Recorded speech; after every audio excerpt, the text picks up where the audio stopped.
Hello, everybody. It's the Historical Gamer once again, and today we're just looking at some gaming news. I have actually a Single Malt Strategy podcast that should go live on Monday, so I do have some stuff in the hopper, but in terms of what I'm talking to you about today, just some information I thought would be worth sharing with you, because this kind of stuff doesn't show up on YouTube a whole lot within these channels. First off, something you may have heard about. If you're not familiar, War of Rights is a first-person kind of Civil War simulator game. Like, the idea is, hey, if you wanted to reenact Civil War battles specifically focused around the Maryland campaign, this is a game that lets you play, authentic loading. There's a lot of groups that sort of reenact in this game. It has up to 400 people in online battles. It's an early access game, but it's been early access for like 7 years. But anyway, War of Rights, this Civil War game, which I've had issues with some elements of how enjoyable it is to play with elements of the community. But all of those caveats aside, they announced, and I don't think they've done this before, that on July 1st, they're going to start a limited time event, and they're calling it War of Rights 1776. So as you could guess from the name, instead of looking at Civil War combat, they're going to sort of overhaul the game and have it support Revolutionary War content. I saw the release trailer.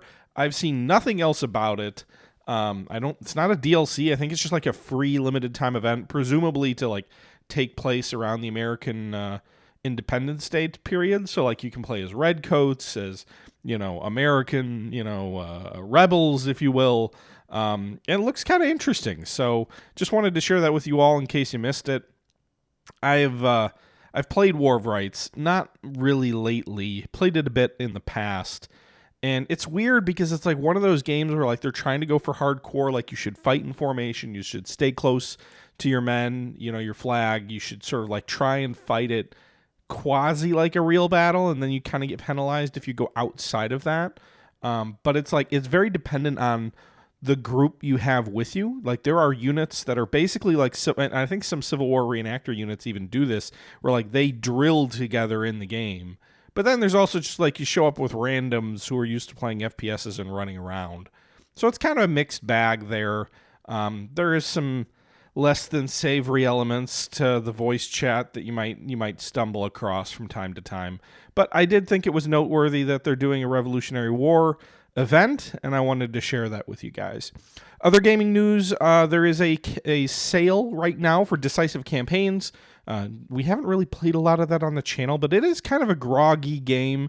It has some interesting sort of like role-playing elements to it, but it's kind of like if a game was trying to be groggy on a more limited sense of something like Gary Grigsby and more playable and more modern without like the underlying economy, but also, especially in Barbarossa, adding in like key decisions on how you're going to manage certain things, like are you going to be a war criminal or not.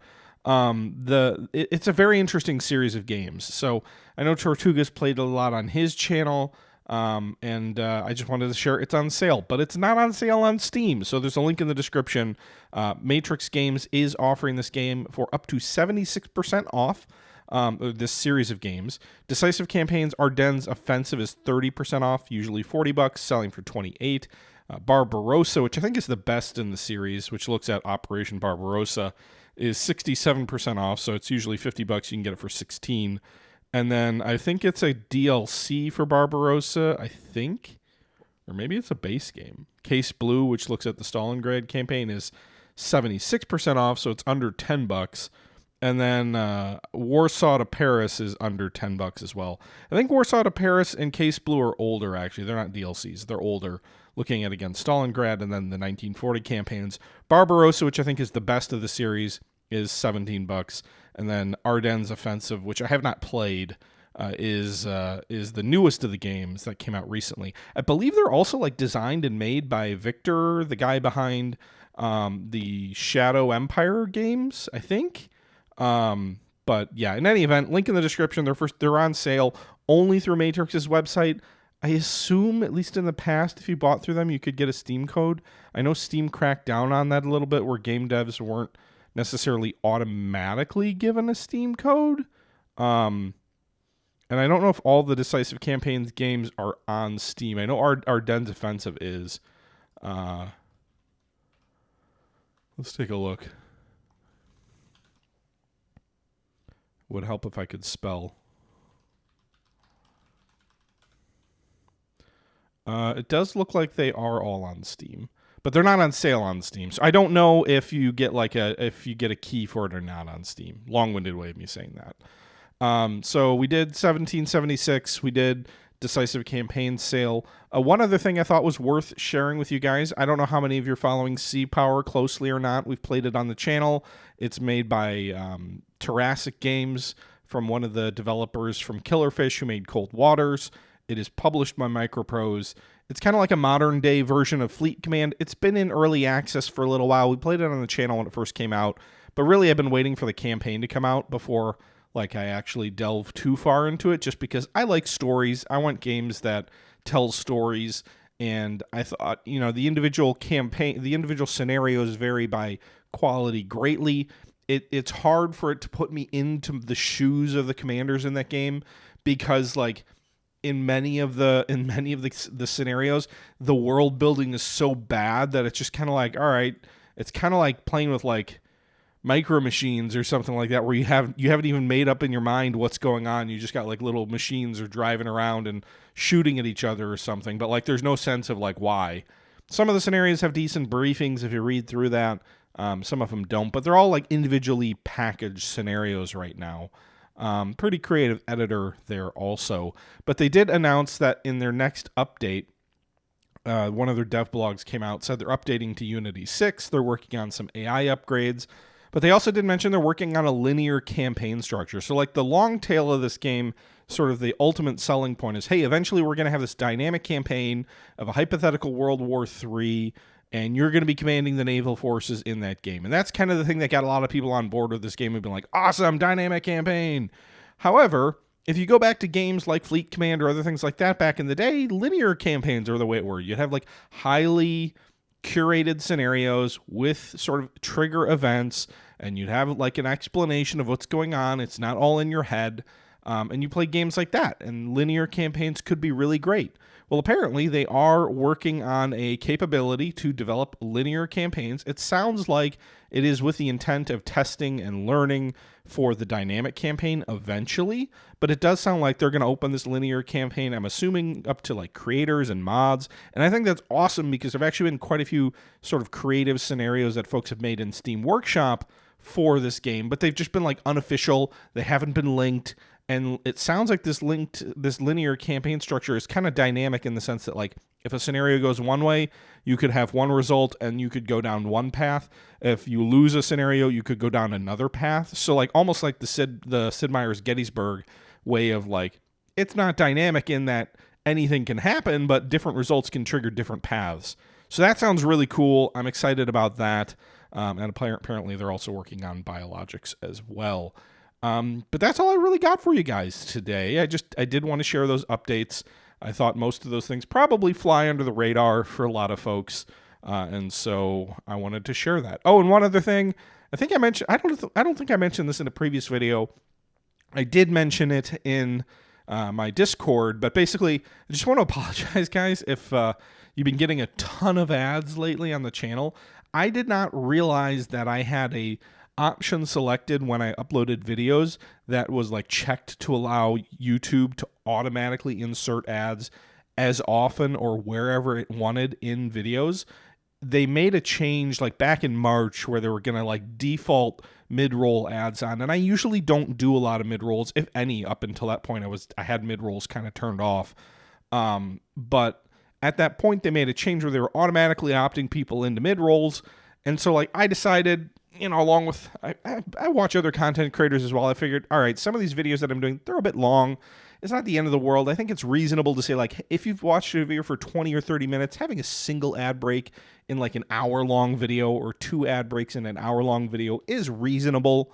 So I did that. But what I didn't realize was, apparently YouTube had just, and it didn't even matter. It wasn't even if I didn't put mid-rolls in a video, YouTube was just automatically pumping ads in. And I looked at a video the other day, and I was like, what the fuck? Like I looked in there and there were like 12 ads, including ads at like the 1 minute mark, the 4 minute mark, the 7 minute mark. It was like every 3 minutes. And I don't know if those ads were all displaying every time. Sometimes, like if it shows an ad at 4 minutes, YouTube might not trigger another ad at 7 if they don't have another one to fill the slot. But like I was a little bit flabbergasted by that. And, I think, the channel viewership has been down over the last few months. I don't think it's because of the ads. I think it's because I've been very infrequent with my content since the birth of our son. But like I do feel bad about that because in my mind, YouTube should be a superior viewing experience to at least network television. Like if you're watching YouTube and you get an ad every 3 minutes, every 5 minutes, every 7 minutes, honestly, that's not acceptable in my opinion.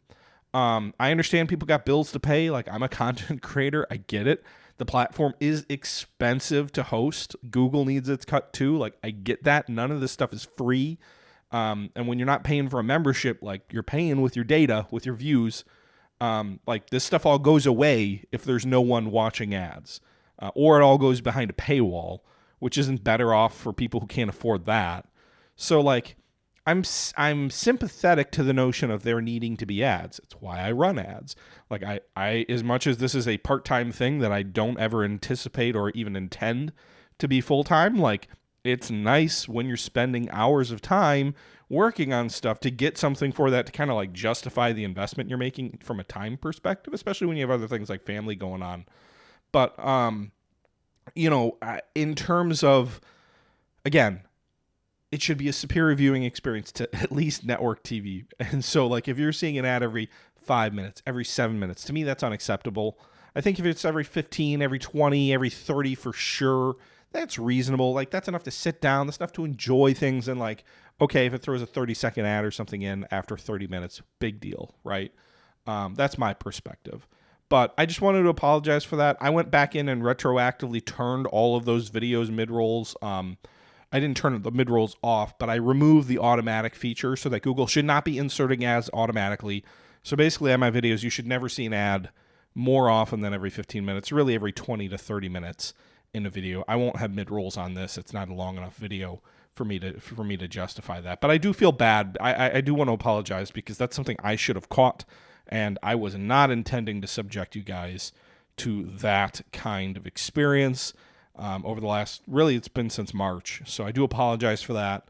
But yeah, those are my updates for the week. Hope you guys had a great one, and I'm looking forward to sharing some more stuff with you next week. I think we've got a great Single Malt Strategy episode in the hopper that'll come out on Monday on the YouTube channel. It'll also come out on Monday on various podcasting hosting platforms. If you listen to podcasts on Apple or Spotify or wherever you listen to your podcasts, just search for Single Malt Strategy. That's the podcast I run with Tortuga Power. We have Wolfpack on a lot. We have Finish on a lot. And in today's or next week's video, we're going to have Letherington and BLXed guest on the podcast. And we're going to talk about Tycoon games. So a little bit of a spoiler alert there, but nothing more interesting in strategy world than some of the classic Tycoon games. So we're going to talk about like what a Tycoon game is. What are some of the Tycoon games that we really enjoyed, were really impactful for us? We kind of have apparently like very different views within a couple of us of what a Tycoon game even is. So I think that's an interesting discussion. There's a little bit of fun in there, a little bit of enjoyment, some funniness. So anyway, that's enough of me rambling. Hope you guys enjoyed this update. And until next time, this is the Historical Gamer saying thank you for watching, and I'm out. Bye-bye.